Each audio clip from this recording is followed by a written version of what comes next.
আমি আব্দুল্লাহ। আমি আয়েশা। তোমরা আমাদের সাথে ইসলামের শিক্ষা গ্রহণ করো এবং ইসলাম ও আখিরাত সম্পর্কে জানো। কিছুক্ষণ পর ঝড়ের তাণ্ডবে আয়েশাদের ছাদ উড়ে যায়। এবার আয়েশার বাবা আতঙ্কিত হয়ে পড়ে। বৈশাখ ও জ্যৈষ্ঠ মিলে গ্রীষ্মকাল, গ্রীষ্মকালে কাল বৈশাখী ঝড় হয়। আব্দুল্লাহ, কি পড়ছিস? বাংলা বই পড়ছি বাবা। আচ্ছা বাবা, কাল বৈশাখী ঝড় কি? কাল বৈশাখী ঝড় হচ্ছে অনেক বড় একটা দুর্যোগ। এই ঝড় বৈশাখ মাসে হয়। প্রচন্ড ঝড় উঠে। বৈশাখ মাস তো এসে গেছে বাবা, এবার কি কাল বৈশাখী ঝড় হবে? হ্যাঁ, প্রতি বছর বৈশাখ মাসে কাল বৈশাখী ঝড় হয়। বৈশাখ মাস তো পড়েই গেছে, আমাদের ঘর ঠিক করতে হবে না? হ্যাঁ, ঠিক বলেছ। কালকেই ঘর সারতে লেগে পড়ব। কখন কি হয় বলা মুশকিল। শোন আব্দুল্লাহ, কাল তুই আমার কাজে সাহায্য করবি। ঠিক আছে বাবা। বাবা, তুমি এখানে বসে আছো? এই দেখো, আমার বইটা ছিঁড়ে গেছে। ছিঁড়ে গেছে তো আমি কি করব? তুমি কি করবে মানে? নতুন বই কিনে দেবে। আমার কাছে কোনো টাকা পয়সা নেই, নতুন বইটই কিনে দিতে পারবো না। তাহলে আমি পড়বো কিভাবে? এই ছেঁড়া বই দিয়ে কি আর পড়া যাবে? বই ছিঁড়ে গেছে তো সেলাই করে পড়ো। সামান্য একটা বইয়ের পেছনে আমি পরিশ্রম করতে পারবো না। ঘরে গিয়ে পড়াশোনা করো। আয়েশা মন খারাপ করে সেখান থেকে চলে যায়। কই গো আয়েশার মা, রাতে কি খাবার দেবে না? বলি, আমি কি জিনভূত নাকি যে খাবার বানাবো? মানে কি বলতে চাও তুমি? কি আর বলবো, সারাদিন শুয়ে বসে থাকো। বাজার করে এনেছো যে তোমায় খেতে দেব? ঠিক আছে ঠিক আছে, খাবার নেই সেটা বললেই হয়। আমি পানি খেয়ে শুয়ে পড়বো। তুমি না হয় পানি খেয়ে শোবে, আমরা কি খাবো? তোমরাও পানি খেয়ে নাও। এত অলসতা করো না আয়েশার বাবা, এত অলস হওয়া কিন্তু ভালো না। আয়েশার বাবা কোনো কথা না শুনে ঘরে গিয়ে শুয়ে পড়ে। আব্দুল্লাহ, ঘুম থেকে উঠে পড়ো, আজান দিচ্ছে। চলো দুজনে নামাজে যাই। এই তো বাবা, আমি উঠেছি, চলো। আব্দুল্লাহ ও তার বাবা ফজরের নামাজের জন্য যায় এবং নামাজ শেষে তারা ফিরতে থাকে। এখন আমরা কোথায় যাব বাবা? কালকে বলেছিলাম না ঘর সাজাবো, এই জন্য কিছু বাঁশ কিনতে যাচ্ছি। ঠিক আছে বাবা, চলো। আসসালামু আলাইকুম ভাই। ওয়ালাইকুম আসসালাম। কোথায় যাচ্ছেন এত সাত সকালে? বৈশাখ মাস পড়েছে, তাই ঘর বাড়ি ঠিক করে নিচ্ছি। বৈশাখ এলেই তো ঝড় শুরু হয়ে যায়, আগে ভাগে সব ঠিক করে নিচ্ছি। শুধু শুধু এক গাদা টাকা নষ্ট করছেন, যা হবার তা হবে। কি যে বলেন ভাই, আপনি এখন টাকা খরচ না করলে যখন ঝড়ে বাড়ি উড়ে যাবে তখন তো আরো দ্বিগুণ খরচ হবে। আপনি বাড়ি ঠিক করাবেন না? না না, আমি অত শত পারবো না। অত গতর খাটিয়ে কাজ কে করবে? আরে, এত অলস হলে তো চলবে না ভাই। অলসতা কিন্তু আল্লাহ তাআলা পছন্দ করেন না। আপনি যে কাজে যেতে চাচ্ছিলেন ওই কাজে যান না, শুধু শুধু আমাকে বিরক্ত করবেন না, জান তো। আয়েশার বাবার এমন কথা শুনে আব্দুল্লাহর বাবা সেখান থেকে চলে যান। বাজার থেকে কিছু বাঁশ কিনে আনেন এবং বাড়ি সারানোর কাজে লেগে পড়েন।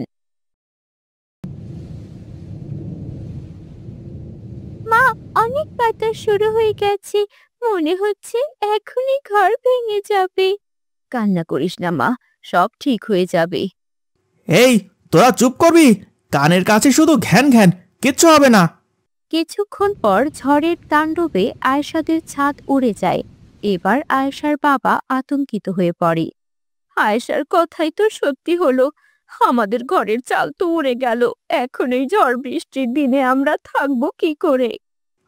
আমিও তো কিছু বুঝতে পারছি না, এখন আমরা এই ঘরে থাকবো কি করে? বাবা, চলো আমরা আব্দুল্লাহদের বাড়িতে গিয়ে উঠি। এখানে আর একটুও থাকা যাবে না, না হলে চালসহ ঘর আমাদের মাথার উপর পড়ে যাবে। হ্যাঁ হ্যাঁ, ঠিক বলেছিস, চলো চলো আব্দুল্লাহদের বাড়িতে চলে যাই। তখন তারা দ্রুত গতিতে আব্দুল্লাহদের বাড়ির দিকে রওনা হয়।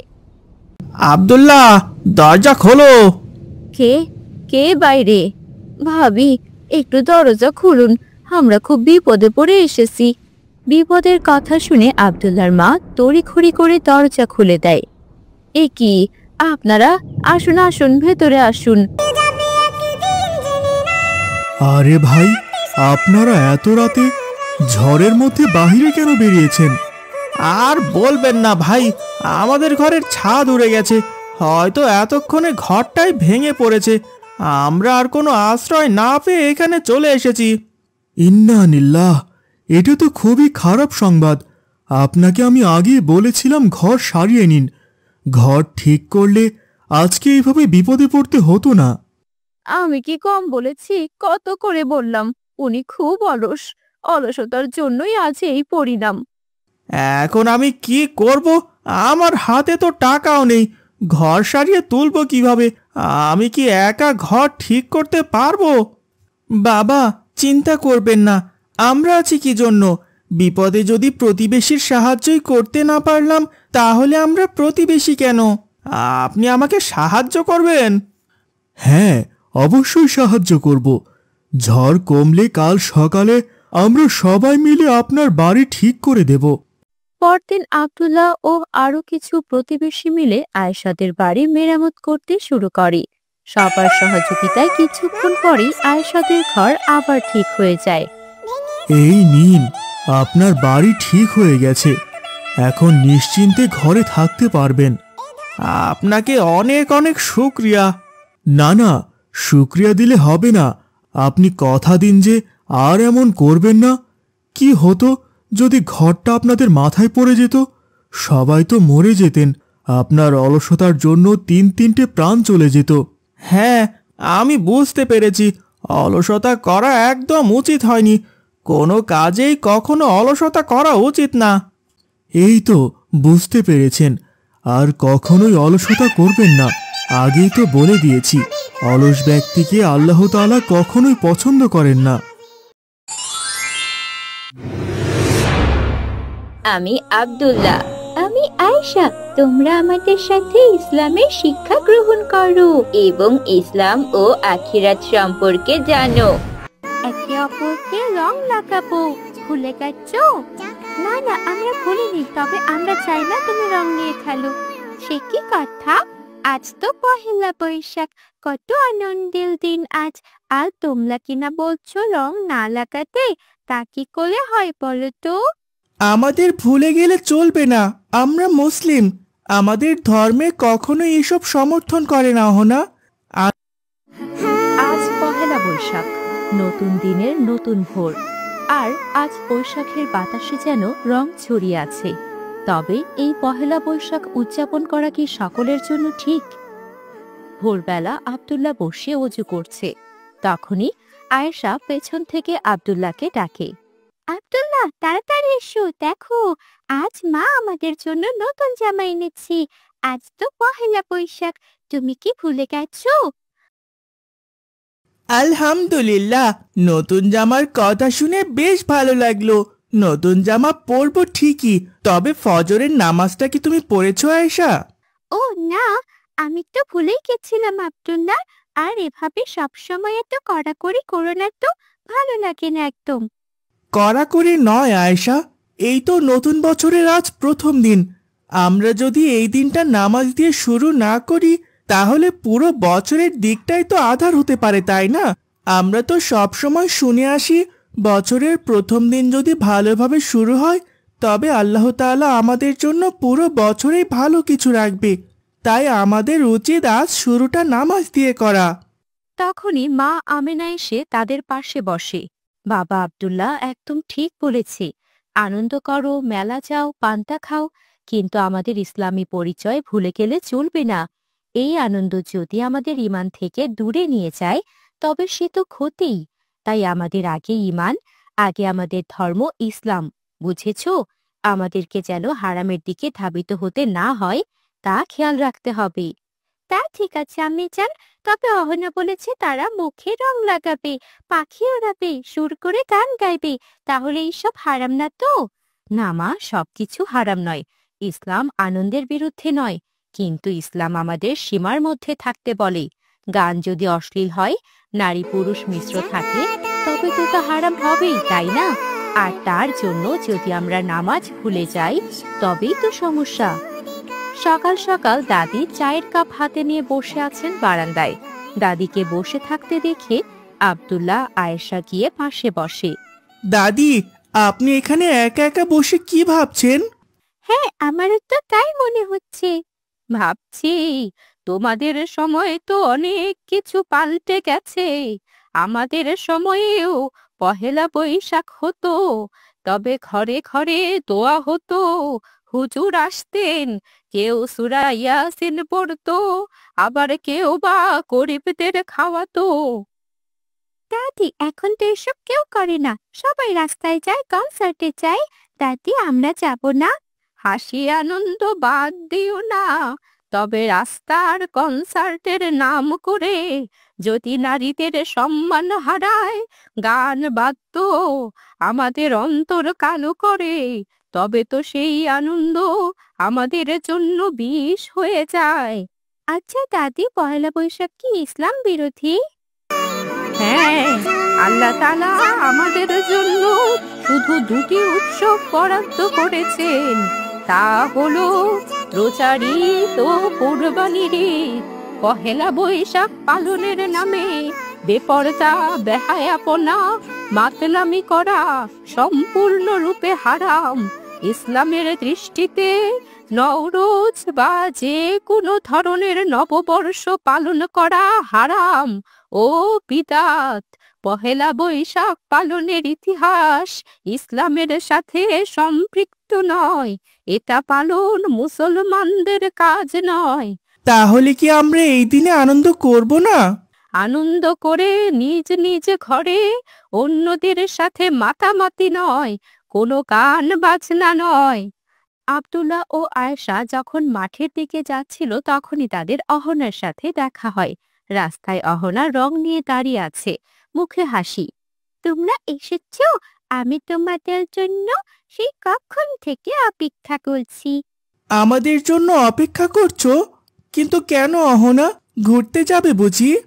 আরে না না, এই যে তোমাদের বলেছিলাম না, পহেলা বৈশাখে আমরা অনেক আনন্দ করব, একে অপরকে রং লাগাবো। ভুলে গেছো? না না, আমরা ভুলিনি, তবে আমরা চাই না তুমি রং নিয়ে খেলো। সে কি কথা? আজ তো পহেলা বৈশাখ, কত আনন্দের দিন আজ, আর তোমরা কিনা বলছো রং না লাগাতে?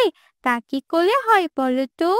আমাদের ভুলে গেলে চলবে না, আমরা মুসলিম। আমাদের ধর্মে কখনো এসব সমর্থন করে না অহনা।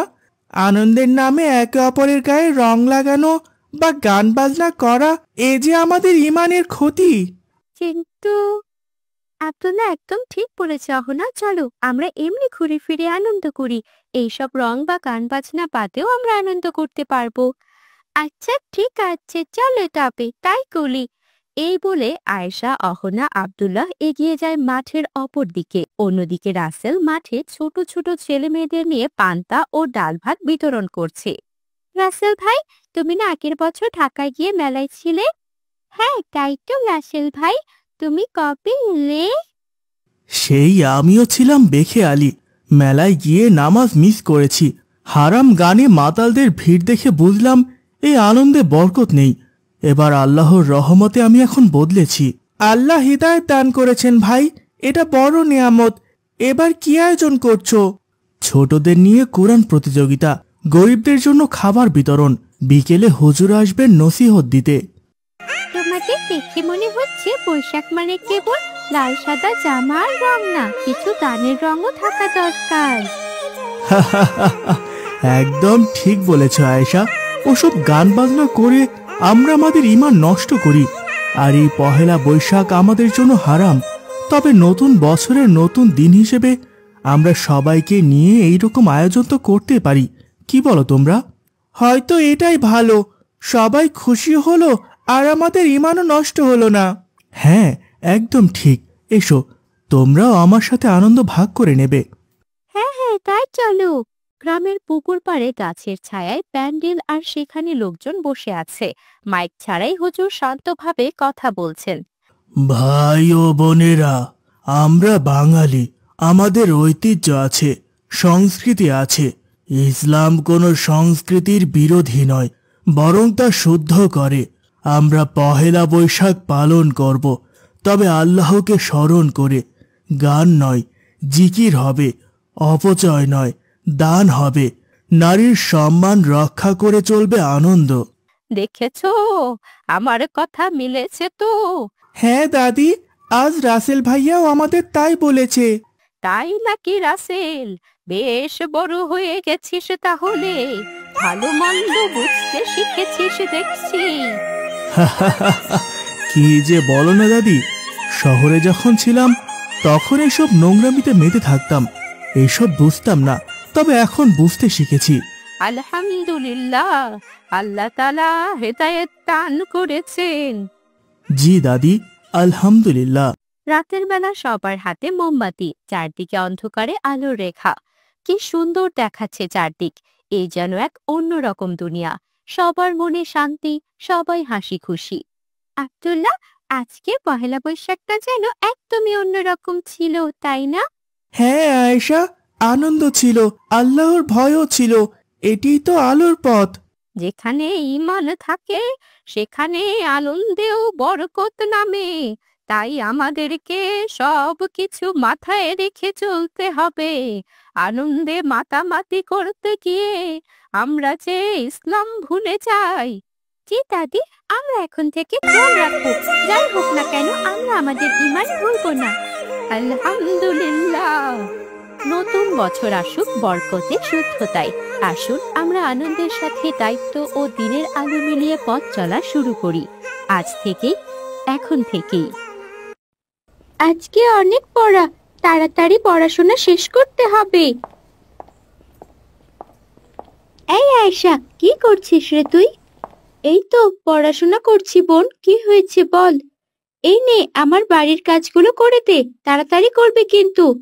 কিন্তু আমার তো অনেক পড়া বাকি আছে, তুই তোর কাজ কর, আমি আমার কাজগুলো শেষ করব।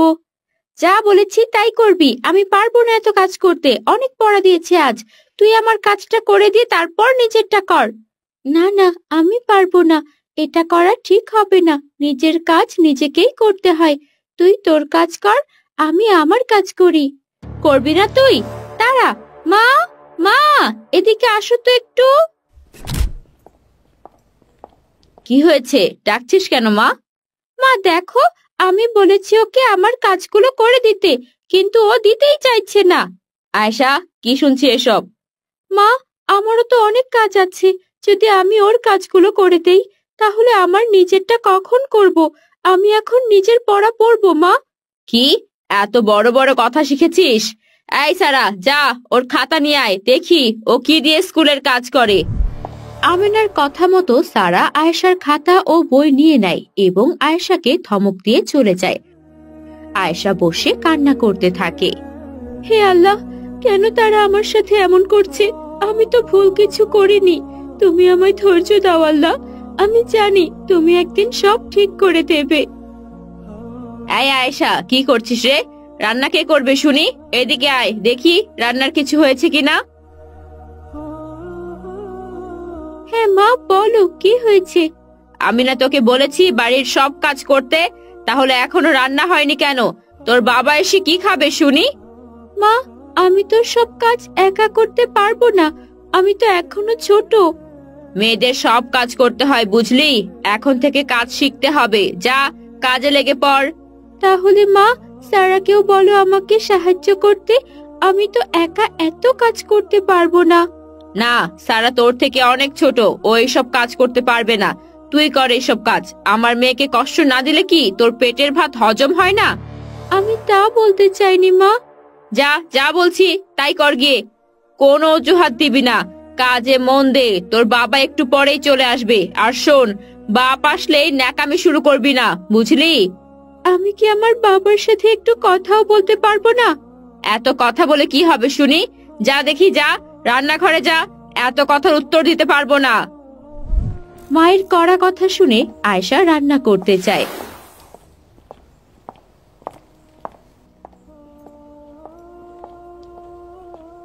মা আয়েশা, সারা, কোথায় গেলি? এদিকে আয়। কি হয়েছে বাবা? এই যে তোমাদের দুই বোনের জন্য মিষ্টি নিয়ে এসেছি। আয়েশা কোথায়? আসসালামু আলাইকুম বাবা, এই তো আমি এসে গেছি। ওয়ালাইকুম আসসালাম। এই নাও সারা, দুই বোন ভাগ করে খাও, আমি হাত মুখ ধুয়ে আসি। সারা, আমার ভাগের মিষ্টিগুলো দে তো। তোর কোনো মিষ্টি নেই, সব আমি খাবো। এমন কেন করছিস সারা? বাবা তো দুজনকেই খেতে বললো, তুই কেন আমার সব জিনিসেই ভাগ বসাস? আমার কি খেতে ইচ্ছে করে না? আমি কিচ্ছু দেবো না, ব্যাস। বেশি জোর করলে মাকে বলে দেবো কিন্তু। যা, তুই গিয়ে ভাত খা, যা। সারা সব মিষ্টি নিয়ে চলে যায়। আয়েশার চোখ ছলছল করে ওঠে। আজ যদি আমার মা থাকতো, তাহলে এমন দুর্দশা আমার হতো না। হে আল্লাহ, তুমি কি কিছু দেখছো না কিভাবে এরা আমার সাথে অন্যায় করছে? তুমি কেন কিছু করছো না? পরদিন আয়েশা যখন স্কুল থেকে ফিরে তখন তাকে অনেক খুশি দেখাচ্ছিল। অন্যদিকে সারার মন ভীষণ খারাপ ছিল। আসসালামু আলাইকুম বাবা, জানো আজকে কি হয়েছে? ওয়ালাইকুম আসসালাম আয়েশা। কি হয়েছে বলো তো? তোমাকে খুব খুশি দেখাচ্ছে। আমি পরীক্ষায় প্রথম হয়েছি। আলহামদুলিল্লাহ, এটা তো খুবই খুশির সংবাদ। কি হয়েছে সারা? তোমার মন খারাপ কেন? তোমার রেজাল্ট কি? আমি আমি আসলে ভালো রেজাল্ট করতে পারিনি বাবা। এটা খুব খারাপ খবর সারা। পরের বার থেকে ভালো করে পড়াশোনা করবে। চল মা আয়েশা, আজকে তোকে মন ভরে খাওয়াবো। আমার সাথে আয়, বাজার থেকে খাবার এনেছি। ঠিক আছে বাবা, চলো। আয়েশার বাবা আয়েশাকে নিয়ে ঘরে চলে যায়। এদিকে সারা রাগে ফুঁসতে থাকে। এত কিছু করলাম, বই কেড়ে নিলাম, খাতা কেড়ে নিলাম, তবুও ভালো রেজাল্ট করলো। তারা, এবার তোকে স্কুলে যেতে দেব না। সারা আয়েশার ঘর থেকে ব্যাগ চুরি করে লুকিয়ে রাখে। ব্যাগ লুকিয়ে রাখতে গিয়ে সারা পা পিছলে মাটিতে পড়ে যায়। বাঁচাও! সারার মাথা পাথরে লেগে ফেটে যায়, অনেক রক্ত পড়তে শুরু করে। সবাই ছুটে এসে দেখে সারা অচেতন অবস্থায় পড়ে আছে। সবাই তাকে হাসপাতালে নিয়ে যায়। ডাক্তার, আমার মেয়ের অবস্থা এখন কেমন? সে ভালো আছে? আপনার মেয়ের রক্ত লাগবে, মাথা ফেটে অনেক রক্ত বেরিয়ে গেছে। যান, দ্রুত রক্ত কিনে আনুন। সারার বাবা, আপনি যান, গিয়ে রক্ত নিয়ে আসুন। তুমি কোনো চিন্তা করো না আমেনা, আমি এক্ষুনি যাচ্ছি। রক্ত কিনতে গিয়ে আয়েশার বাবা দেখে রক্তের অনেক দাম, তাই সে বাসায় যায় আমিনার কিছু গহনা বিক্রি করার জন্য। কি হয়েছে বাবা, বোন এখন কেমন আছে? তোমার বোনের রক্ত লাগবে, অনেক টাকার দরকার, তাই তোমার মায়ের গহনা বিক্রি করব। চিন্তা করো না, ও ঠিক সুস্থ হয়ে ফিরে আসবে। বাবা, মায়ের গহনা বিক্রি করতে হবে না। বোন আর আমার রক্তের গ্রুপ এক। চলো, আমি রক্ত দেব, যত রক্ত লাগে আমার কাছ থেকে নিও। কিন্তু তুই তো ছোট। ও বাবা, তাতে কি, আমি ঠিক রক্ত দিতে পারবো। তুমি চলো তো। বেশ, তাহলে চল। হাসপাতালে গিয়ে আয়েশা সারাকে রক্ত দেয়। আয়েশার দেওয়া রক্তে সারা সুস্থ হয়ে যায়। আল্লাহর অশেষ রহমতে আমার মেয়ে সুস্থ হয়ে গেছে। আল্লাহর রহমতের পাশাপাশি তোমার মেয়ে আয়েশার অনেক অবদান আছে। মানে, কি বলছো তুমি? সারার জন্য রক্ত কিনতে গিয়েছিলাম, অনেক দাম ছিল রক্তের, তাই তোমার গহনা বিক্রি করতে চেয়েছিলাম, কিন্তু আয়েশা তা দেয়নি। সে নিজে এসে সারাকে রক্ত দিয়েছে, যার জন্য সারা আজ সুস্থ। আয়েশা, আমরা তোকে সব সময় ছোট করে কথা বলতাম। তুই চাইলেই আজ আমাদের সাহায্য করা থেকে বিরত থাকতে পারতি, কিন্তু তুই তা করিসনি। বিপদেই তো পাশে দাঁড়ানো উচিত। আল্লাহ তাআলা তো বলেছেন, বিপদে মানুষকে সাহায্য করতে হয়। তাছাড়া তোমরা তো আমার পরিবার। মারে, আমরা অনেক বড় ভুল করে ফেলেছি। আমি সবসময় একজন সৎ মায়ের মতো আচরণ করেছি তোর সাথে। আমাকে ক্ষমা করে দিস, আর কখনো তোর সাথে খারাপ ব্যবহার করব না। আমাকেও ক্ষমা করে দিস বোন। আমিও তোর ক্ষতি করতে চেয়েছিলাম, অথচ তুই আমাকে বাঁচালি। আমি আর কখনো তোর সাথে খারাপ ব্যবহার করব না। তোমরা নিজেদের ভুল বুঝতে পেরেছো, এই অনেক। আল্লাহ আমাদের সবাইকে বোঝার তৌফিক দান করুন। রসুলপুরের বাসিন্দা আব্দুল মিয়া। তার পরিবারে আছে তার স্ত্রী রাবেয়া ও মেয়ে আলেয়া। আব্দুল মিয়া ছোটখাটো একটা কারখানায় কাজ করত। আম্মু, আমার খুব শীত করছে আর আমার কোনো শীতের পোশাকও নেই। আর একটু সহ্য করো মা, আমি তোমার আব্বুকে এই বিষয়ে জানাবো। ঠিক আছে আম্মু। শুনছেন, যা শীত পড়েছে, এই ছোট্ট ভাঙা ঘরের চারপাশ থেকে ঠান্ডা বাতাস আসে। আমরা বড় তাই সামলিয়ে নিতে পারি, কিন্তু আলেয়ার জন্য এই শীত যে সহ্য করা খুব কষ্টসাধ্য। ঠিক আছে, আজ কারখানায় গিয়ে দেখি যদি অগ্রিম কিছু টাকা নিতে পারি, তাহলে আমি ওর জন্য শীতের কাপড় নিয়ে আসবো ইনশাল্লাহ। এখন আমি আসছি, না হয় আবার দেরি হয়ে যাবে। আল্লাহ হাফেজ। জি ঠিক আছে, আল্লাহ হাফেজ। এই বলে আব্দুল মিয়া তার কাজে চলে যায়। সেখানে সে মন দিয়ে কাজ করে। তখন সেখানে কারখানার ম্যানেজার চলে আসে। আব্দুল, তোমার সাথে আমার কিছু জরুরি কথা ছিল। আসসালামু আলাইকুম স্যার। জি বলুন স্যার, কি কথা? ওয়ালাইকুম আসসালাম। আসলে আমরা কারখানাটা বন্ধ করছি। আমাদের এই কারখানা থেকে তেমন লাভ হচ্ছে না, তাই আমরা সিদ্ধান্ত নিয়েছি বন্ধ করে দেব। তুমি আমাদের অনেক বিশ্বস্ত কর্মী, তাই তোমাকে জানালাম আর কি। এই কথা বলে ম্যানেজার সেখান থেকে চলে যায়। আব্দুল চিন্তায় পড়ে যায়। হে আল্লাহ, এ তুমি কি করলে? মাসের শুরুতেই এত বড় একটা দুঃসংবাদ দিলে। এইবার আমি কি করব? কথা দিয়েছিলাম মেয়েটার জন্য শীতের জামা কিনে নিয়ে যাব, কিন্তু এখন তো পুরো মাসটাই চলার অবস্থা নেই। জমানো টাকাও নেই। কি দিয়ে চলবো আল্লাহ, কি দিয়ে চলবো? এরপর সবাই সবার থেকে বিদায় নিয়ে কারখানা থেকে বেরিয়ে যায়। মন খারাপ করে আব্দুল মিয়া বাড়িতে ফেরে। তা দেখে রাবেয়া বলে, আসসালামু আলাইকুম। কি হয়েছে আপনার? এমন মনমরা হয়ে আছেন কেন? ওয়ালাইকুম আসসালাম। চিন্তায় আছি রাবেয়া। যে কারখানাটায় কাজ করতাম সেটা বন্ধ হয়ে গেছে। এখন মেয়েটার জন্য শীতের পোশাক আনবো কিভাবে, আর সংসারটাই চালাবো কিভাবে রাবেয়া? হায় আল্লাহ, কি বলছেন? এইদিকে যে মেয়েটার প্রচন্ড জ্বর হয়েছে, শীতে কাঁপছেও। সংসারের রান্না বান্না না হয় ব্যবস্থা করে নেওয়া যায়, কিন্তু মেয়েটার এখন কি হবে? তুমি চিন্তা করো না রাবেয়া, রিজিকের মালিক আল্লাহ, তিনি একটা না একটা উপায় ঠিকই করে দেবে। আল্লাহর ওপর ভরসা রাখো। আপনি কারো থেকে কোনোভাবে সাহায্য চেয়ে একটা ব্যবস্থা করেন না? তা কি করে হয় রাবেয়া? আমি কখনো কারো কাছে সাহায্য চাইনি। তুমি কোনো চিন্তা করো না রাবেয়া। এই বলে আব্দুল বাহিরে চলে যায়। রাবেয়া তখন ঘরে গিয়ে আলেয়ার কাছে বসে। এর কিছুক্ষণ পর সেখানে আয়েশা আসে। আয়েশা হলো আলেয়ার খেলার সাথী। আলিয়া, আলিয়া, কোথায় তুমি? আজ খেলতে আসলে না কেন? মা আয়েশা, ঘরে এসো, আলেয়া ভীষণ অসুস্থ। আসসালামু আলাইকুম চাচি। আলিয়ার কি হয়েছে? ওর খুব জ্বর এসেছে মা, তাই ও আজকে কোথাও যেতে পারেনি। জ্বর এসেছে? হায় আল্লাহ, এই শীতে তো শীতের পোশাক পরে থাকতে হয়, নিজের যত্ন নিতে হয়। আলিয়ার কোনো শীতের পোশাক নেই মা। আজকে তোমার চাচা ওর জন্য একটা শীতের পোশাক আনার কথা ছিল, কিন্তু তোমার চাচা যে কারখানায় কাজ করত সেটা বন্ধ হয়ে গেছে। সেই কাজটাও এখন বন্ধ।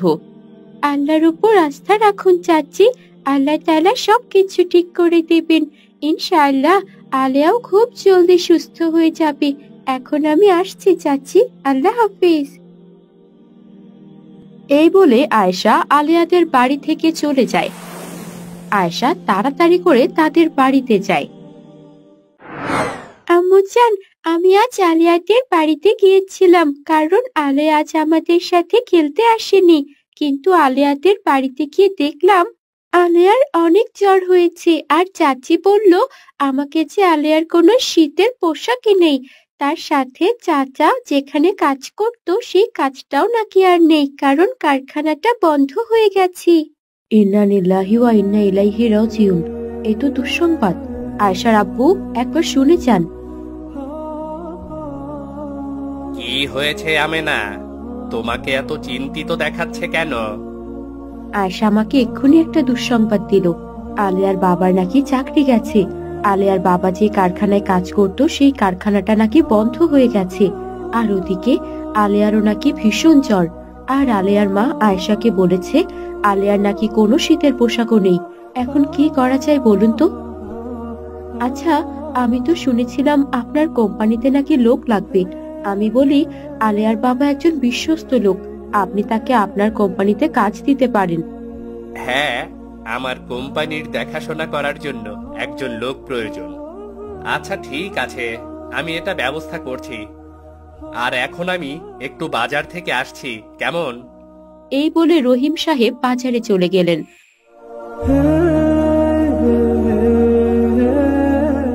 আর তার কিছুক্ষণ পর হাতে কিছু শপিং ব্যাগ নিয়ে বাড়িতে ফিরলেন। আব্বুজান, আপনি বাজার থেকে কি কিনে আনলেন? মা আয়েশা, আমি তোমার জন্য আর আলেয়ার জন্য কিছু শীতের পোশাক এনেছি। আমেনা, আয়েশা, চলো আমরা একটু আলেয়াদের বাড়ি থেকে ঘুরে আসি। এরপর সবাই মিলে তারা আলিয়াদের বাড়িতে যায়। সবাইকে দেখে আব্দুল মিয়া এবং তার স্ত্রী অবাক হয়ে যায়। আসসালামু আলাইকুম ভাইজান, ভাবি, আপনারা হঠাৎ আমাদের বাড়িতে? আপনারা দাঁড়িয়ে আছেন কেন? বসুন। আপনারা বসুন, আমি এক্ষুনি আপনাদের জন্য চায়ের ব্যবস্থা করছি। আরে আর ভাবি, কি করছেন? এত তাড়াহুড়া করবেন না, আমরা এখন কিছু খাবো না। শুনলাম আলিয়ার নাকি ভীষণ জ্বর হয়েছে। হ্যাঁ গো ভাবি, শীতের কারণে মেয়েটার ভীষণ জ্বর হয়েছে। এরপর করিম সাহেব তার হাতের শপিং ব্যাগগুলো তাদের দেখে এগিয়ে দিলেন। ভাইজান, এই শপিং ব্যাগে কি আছে? এই ব্যাগগুলোতে আলেয়ার জন্য কিছু শীতের পোশাক আছে। আর আমি এখানে একটা কাজে এসেছিলাম। কি কাজ ভাইজান? আসলে আমার কোম্পানিতে একজন লোক দরকার, এই যেমন ছোটখাটো কাজ দেখাশোনা করবার জন্য। আসলে আমি তেমন বিশ্বস্ত লোক পাচ্ছিলাম না। আর আজ শুনলাম আপনি যে কারখানায় কাজ করতেন সেটা নাকি বন্ধ হয়ে গেছে। তাই আপনার কাছে আসলাম একটা প্রস্তাব নিয়ে। আপনি কি আমার কোম্পানিতে কাজ করবেন নাকি?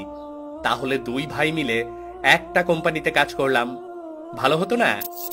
আলহামদুলিল্লাহ, আপনি সত্যি বলছেন ভাইজান। আপনি যে কত বড় উপকার করলেন তা বলে বোঝাতে পারবো না। আল্লাহর অশেষ রহমতে আমাদের পরিবারের একটা ব্যবস্থা হয়ে গেল।